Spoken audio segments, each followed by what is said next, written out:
আজকে সকালবেলা আসলাম বিছন বাড়ি দেখার জন্য।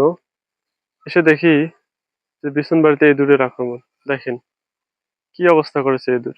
যে পরিমাণ ইঁদুরের আক্রমণ দেখা যাচ্ছে দেখেন। এভাবে যদি ইঁদুর আক্রমণ করতে থাকে তাহলে কিন্তু আমাদের এই বিছনগুলো যেগুলো আছে প্রায় নষ্ট হয়ে যাবে।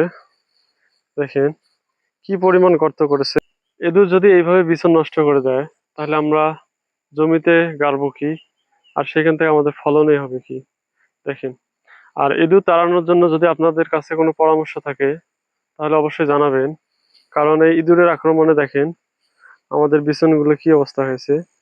ইঁদুর যদি এভাবে মাটি তুলতে থাকে আর বিছনগুলো নষ্ট করতে থাকে তাহলে কিন্তু জমিতে লাগানোর মতো উপযোগী হবে না। আপনারা অনেকেই অভিজ্ঞ মানুষ আছেন যে ইঁদুর তাড়ানোর জন্য কি ব্যবহার করা যায় বা কি ব্যবহার করলে ইঁদুর জমিতে থাকে না, অবশ্যই একটু পরামর্শ দিবেন। আপনাদের পরামর্শ অনুযায়ী আমি কাজ করবো ইনশাল্লাহ।